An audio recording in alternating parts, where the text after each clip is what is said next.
Item ಯಾವುದೇ ಇರಲಿ try ಮಾಡಿ ಆಚಿ ಚಿಕನ್ ಮಸಾಲಾ. ಆಚಿ ಚಿಕನ್ ಮಸಾಲಾ.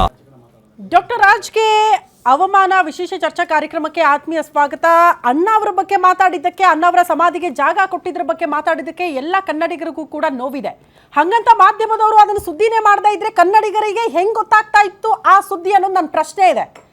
ಎಲ್ಲರಿಗೂ ಕೂಡ ಕೋಪ ಇದೆ, ಆಕ್ರೋಶ ಇದೆ, ಬಟ್ ಅದಕ್ಕೊಂದು ಲಿಮಿಟೇಷನ್ಸ್ ಇದೆಯಲ್ಲ, ಅದರ ಅಡಿಯಲ್ಲೇ ಮಾತಾಡಬೇಕು, ಅದನ್ನ ದಾಟಿ ಮಾತಾಡಂಗಿಲ್ಲ. ಕಾರಣ ರಾಜ್ಯದ ಜನ ಈ ಕಾರ್ಯಕ್ರಮ ನೋಡ್ತಾ ಇರ್ತಾರೆ, ಯಾರಿಗೂ ಕೂಡ ಮುಜುಗರ ಆಗಬಾರ್ದು.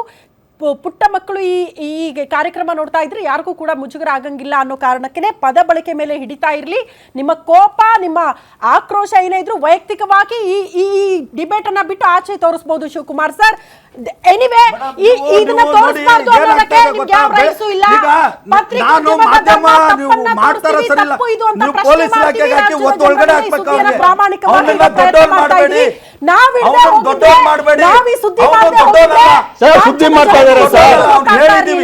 ಎನಿವೇ ಶಿವಕುಮಾರ್ ಸರ್ ವಾಪಸ್ ಬರ್ತೀನಿ ಸರ್. ಹೇಳಿ ಪ್ರಸನ್ನ ಕುಮಾರ್ ಸರ್, ಶಿವಕುಮಾರ್ ಸರ್ ಮಾತಾಡ್ತಾ ಇರೋದ್ರ ಬಗ್ಗೆ ತಾವು ಓಕೆ ಅಂತೀರಾ? ಮಾಧ್ಯಮದವರಾಗಿ ಆ ಸುದ್ದಿ ತೋರಿಸಬಾರ್ದು, ಅವ್ರ ಫೋಟೋ ತೋರಿಸಬಾರ್ದು ಅನ್ನೋದಕ್ಕೆ ಏನ್ ರೈಟ್ಸ್ ಇದೆ ಸರ್? ನನ್ಗೆ ಅರ್ಥ ಆಗ್ತಾ ಇಲ್ಲ. ತೋರಿಸಿ ತಪ್ಪ, ಮಾತಾಡ್ತಾ ಇರೋ ತಪ್ಪ, ನಾವು ಮಾಡದೆ ಹೋಗಿದ್ರೆ ಈ ಸುದ್ದಿಯನ್ನ ರಾಜ್ಯದ ಜನಕ್ಕೆ ಈ ಸುದ್ದಿ ಗೊತ್ತಾಗ್ತಾ ಇತ್ತಾ? ನೋಡಿ, ನಾವು ಡಾಕ್ಟರ್ ರಾಜ್ಕುಮಾರ್ ಅವರ ಆದರ್ಶ ಇಟ್ಕೊಂಡು ಬದುಕ್ತಿರೋರು, ಹಂಗಾಗಿ ಸಮಾಜಕ್ಕೆ ಒಳ್ಳೆ ಮೆಸೇಜ್ ಕೊಡಬೇಕೇ ಹೊರತು ಯುವ ಜನತೆಗೆ ಒಂದು ಶಾಂತಿಯಾಗಿ ಗೌರವಯುತವಾಗಿ ಬದುಕ ಒಂದು ಮೆಸೇಜ್ ಕೊಡಬೇಕೇ ಹೊರತು ಪ್ರಚೋದನಾಕಾರಿ ಮಾತುಗಳನ್ನ ಆಡಬಾರ್ದು. ಹಂಗಾಗಿ ಏನೇ ಇದ್ರೂ ನಾಲ್ಕು ಗೋಡೆ ಮಧ್ಯದಲ್ಲಿ ನಾವು ಮಾಡಿದ್ದು ತಪ್ಪಾದ್ರೆ ಪ್ರಚೋದನೆ ಕೊಟ್ಟು ಭಾವನೆಗಳಿಗೆ ಧಕ್ಕೆ ತರ್ತಿದ್ದಾನೆ ಅಂದ್ರೆ ಇಲ್ಲಿ ಕೆಟ್ಟ ಪದಗಳನ್ನ ಬಳಕೆ ಮಾಡಿ ಮತ್ತೊಂದು ದಾರಿ ತಪ್ಪಿಸ್ತಾ ಇದ್ದೀವಿ.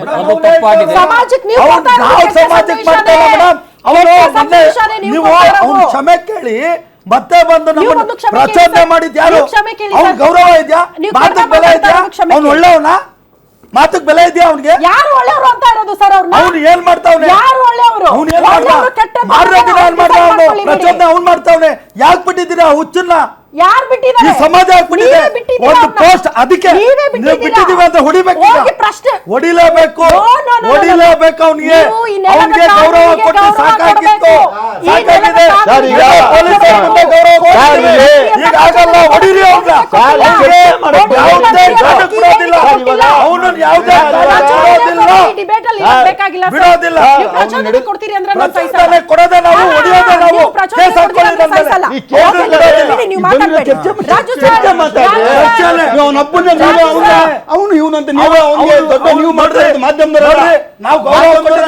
ಪೊಲೀಸ್ ಇಲಾಖೆ 30 ಜನ ಪೊಲೀಸರು ಬಂದ್ರಲ್ಲ, ನಾವು ಅವ್ರಿಗೆ ಮನವಿ ಮಾಡಿ ಹೇಳಿದ್ರಲ್ಲ, ಕೈ ಮುಗ್ದು ಹೇಳಿದ್ರಲ್ಲ, ಯಾಕೆ ಸಹ್ಯಾದ್ರಿಪುರಂ ಪೊಲೀಸರು ಸುಮ್ಮನೆ ಕೂತಿದ್ದಾರೆ?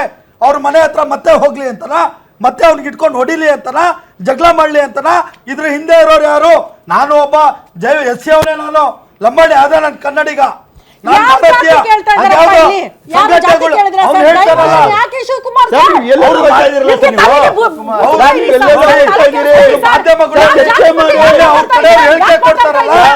ಹೇಳಿಕೆ ಕೊಡ್ತಾರಲ್ಲ, ಸಾರಾ ಗೋವಿಂದ ಅವ್ರು ಸುಮ್ನೆ ಕೂರ್ಬೇಕಿತ್ತ?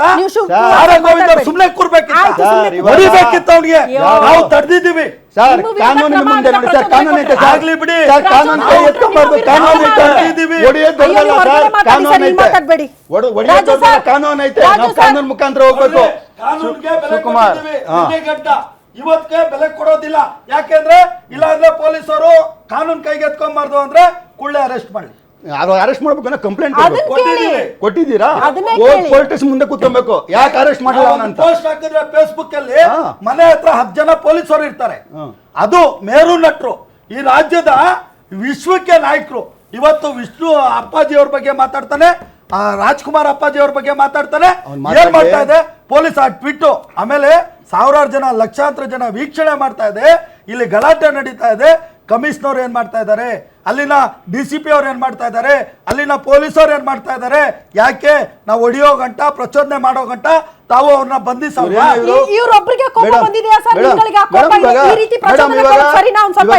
ಚೇತನ್ ಅವರು ಇವಾಗ ಅಹಿಂದ ಚೇತನ್ ಅವ್ರು ಏನ್ ಮಾಡ್ತಾ ಇದಾರೆ ಗೊತ್ತಾ? ಮೊನ್ನೆ ಕ್ಷಮೆ ಕೇಳಿದ್ಮೇಲೆ ಸುಮ್ಮನೆ ಆಗ್ಬೇಕು. ಸಾರಾ ಗೋವಿಂದ್ ಹಿರಿಯರಿದ್ದಾರೆ, ವಯಸ್ಸಾಗಿದೆ, ಏನೋ ತಪ್ಪು ಪದ ಬಳಕೆ ಮಾಡಿದ್ದಾರೆ. ಓಕೆ, ಅವ್ರಿಗೂ ಮನಸ್ಸಲ್ಲಿ ಅನ್ಸಿರ್ತದೆ. ಮೊನ್ನೆ ಇಂಟರ್ವ್ಯೂ ಕೊಟ್ಟಿದ್ದಾರೆ. ಓಕೆ, ಇವಾಗ ಅಹಿಂದ ಚೇತನ್ ಏನ್ ಮಾಡ್ತಾ ಇದ್ದಾರೆ?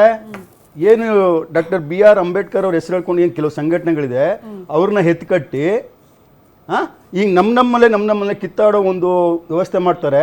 ನೀವು ನೋಡ್ತೀರಿ ಇವಾಗ ಏನಿದು ಫೇಸ್ಬುಕ್ಕು ಯೂಟ್ಯೂಬು ಇನ್ಸ್ಟಾಗ್ರಾಮ್ಗಳಲ್ಲಿ ಯಾವ ಥರ ಸಾರಾ ಗೋವಿಂದ್ ಅವ್ರ ಬಗ್ಗೆ ಮೆಸೇಜ್ ಹಾಕ್ತಾರೆ ಅವನ ಬಗ್ಗೆ ಮೆಸೇಜ್ ಹಾಕ್ತಾರೆ ಅಂದರೆ ಅದನ್ನು ಓದೋಕ್ಕಾಗಲ್ಲ.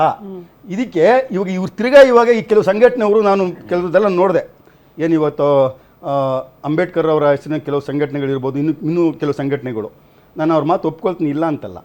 ಈಗ ತಣ್ಣಗಾಗೋದ್ಮೇಲೆ ಅದನ್ನು ತಿರ್ಗಾ ಕೆದಕೆ ಮಾಡೋದೇನಿದೆ, ಏನಿದೆ, ಸಾರಾ ಗೋವಿಂದ್ ಅವ್ರು ಮಾತಾಡಿರ್ಬೋದು, ಅವ್ರ ಹತ್ರ ಹೋಗಿ ಕೇಳಿ, ನೀವು ಹಿಂಗೆ ಮಾತಾಡಿದ ತಪ್ಪು ಅಂತ ಹೋಗಿ ಕೇಳಿ.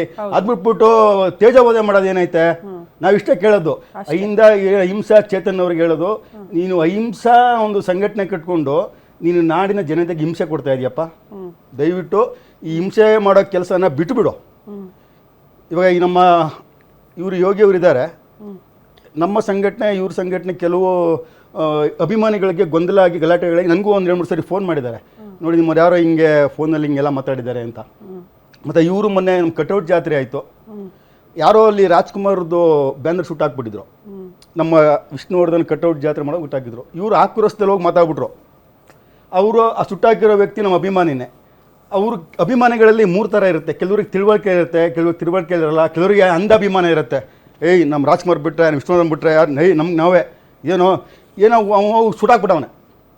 ಇವರು ಒಬ್ಬರು ನಾಯಕರಾಗಿ ಅಲ್ಲಿ ಹೋಗಿ ಏನು ಮಾಡಿದ್ದಾರೆ, ಇವರು ಪದ ಬಳಕೆನ ಬಳಸ್ಬಿಟ್ರು. ಆಮೇಲೆ ಹುಡುಗ ಬಂದು ಕ್ಷಮೆ ಕೇಳಿದ್ರು. ನಾವು ಕ್ಷಮೆ ಕೇಳಿ ಅಂತ ಇವ್ರು ಕೇಳಲೇ ಇಲ್ಲ. ಕ್ಷಮೆ ಕೇಳೋದು ಅವ್ರಿಗೆ ಬಿಟ್ಟಿದ್ದು. ನಾನು ಯಾರೋ ಒಬ್ಬ ಮಾಡಿ ತಪ್ಪ ಮನೆಗೆ ನಾಯಕರುಗಳು ನೀವು ಗಂಟಾದ್ರೆ ಬರ್ರಿ, ಯಾರೋ ಅಭಿಮಾನಿಗಳಿದ್ರೆ ಇಲ್ಲಿಂದ ಆವೇಶದಲ್ಲಿ ಮಾತಾಡಿದ್ರು. ಆಮೇಲೆ ಅವರು ನಾನು ಮಾತಾಡಿದ್ದು ಅದು ಸರಿ ಇಲ್ಲ, ಅದನ್ನೇ ಹೇಳ್ತಾ ಇರೋದು ನಾನು. ಅದೇ ಇದೇ ಸಮಸ್ಯೆ ಸರ್, ನಮ್ಮಲ್ಲ ಒಗ್ಗಟ್ಟಿಲ್ಲ, ನಿಮ್ಮಲ್ಲೂ ಸರಿಯಾಗಿ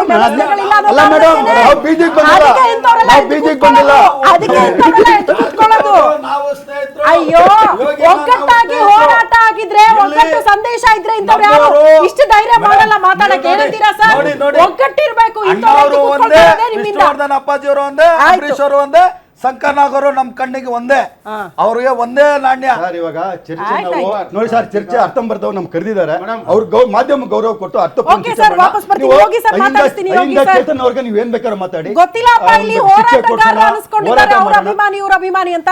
ಇಲ್ಲೇ ಒಗ್ಗಟ್ಟು ಕಾಣಿಸ್ತಾ ಇಲ್ಲ ನನಗೆ. ಈ ಒಗ್ಗಟ್ಟು ಇಲ್ಲದೆ ಇರೋದಕ್ಕೆ ಕೆಲವರು ಎದ್ದು ಕೂತ್ಕೊಂಡು ಈ ರೀತಿ ವಿವಾದ ಸೃಷ್ಟಿ ಮಾಡ್ತಿದ್ದಾರೆ.